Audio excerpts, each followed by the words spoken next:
स्वागत आप सभी का फैक्ट्स विद अमित पाठक में। CBSE special scheme for session 2022 यानी सीबीएसई के 10वीं और 12वीं की परीक्षा 2022 के लिए बड़ा बदलाव किया गया है। 50% कोर्स के साथ 2 टर्म एंड एग्जाम होंगे। क्या इंपॉर्टेंट खबर है, इसे आप ध्यान से समझिए। अगर आप सीबीएसई बोर्ड के परीक्षार्थी हैं, 10वीं या 12वीं के छात्र हैं, तो आपके लिए इंपॉर्टेंट खबर है। पूरा सिलेबस ध्यान से समझिए, मार्किंग स्कीम को समझिए, किस प्रकार से एग्जाम होगा, ये सारी डिटेल इस वीडियो में आपको मिलेगी, तो अंत तक देखिएगा।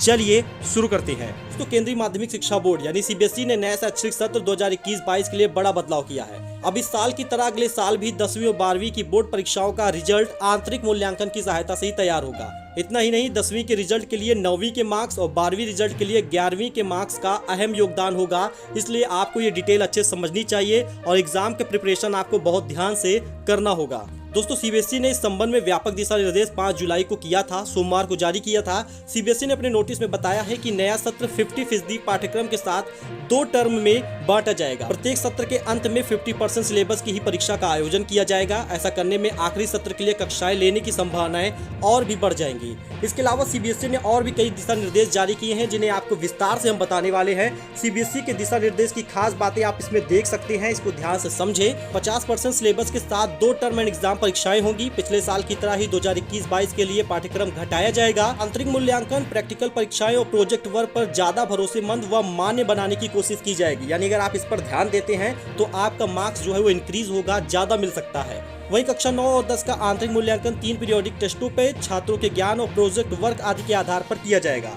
अगर आप कक्षा 11-12 के हैं तो आंतरिक मूल्यांकन टॉपिक, यूनिट टेस्ट, प्रैक्टिकल और प्रोजेक्ट रिपोर्ट के आदि के आधार पर किया जाएगा। स्कूलों को सभी छात्रों की प्रोफाइल तैयार करनी होगी, जिसमें आंतरिक मूल्यांकन का सबूत डिजिटल फॉर्मेट में होगा।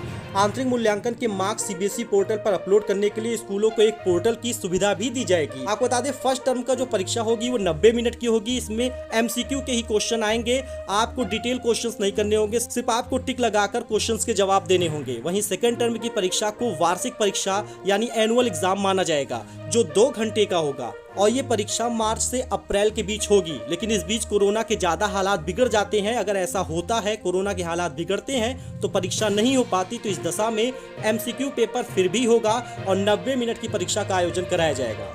सीबीएसई ने बताया कि इस साल कोरोना महामारी के कारण सीबीएसई से जुड़े सभी लगभग स्कूल जो हैं वो ऑनलाइन क्लासेस चलाए हैं। ऐसे में कई हितधारकों की ओर से मिले कई सुझावों के आधार पर सीबीएसई ने 2021-22 के सत्र के लिए वैकल्पिक तरीके से बोर्ड रिजल्ट जारी करने की योजना बनाई है। कई स्कूलों ने पाठ्यक्रम घटाने की भी मांग की है। सीबीएसई के पूरे फॉर्मेट को बदल दिया गया है। 10वीं 12वीं के एग्जाम जो होंगे कुछ अलग तरीके से हो रहे हैं। 50-50% कोर्स के एग्जाम की तरह से 2 टर्म में पेपर होंगे, तो आपको कुछ चांसेस भी मिल जाते हैं नंबर इंक्रीज करने के। इसलिए प्रैक्टिकल पेपर हुआ, प्रोजेक्ट हुआ या फिर किसी प्रकार के एग्जाम होते हैं, इस पर आपको ज्यादा ध्यान देना होगा, जिससे आपके मार्क्स ज्यादा मिल सके। क्योंकि बहुत सारे लोगों ने पिछली साल जब प्रोजेक्ट वर्क अच्छा नहीं किया था, इस बार नए सिस्टम से नए नंबर की मार्किंग की वजह से उनके नंबर जो है काफी कम आने वाले हैं। तो एक इंपॉर्टेंट खबर थी जिसमें मैंने आपको बताया है। सीबीएसई के 10वीं 12वीं के छात्र हैं, 2021-22 के नए सत्र का एग्जाम दे रहे हैं, तो आपको ये सारे टर्म एंड एग्जाम को समझना होगा और इसी हिसाब से आपको तैयारी करनी होगी। इसी प्रकार का डेली अपडेट मैं आपके लिए लेकर आऊंगा। चैनल को सब्सक्राइब कीजिएगा ऐसी ही जानकारी के लिए।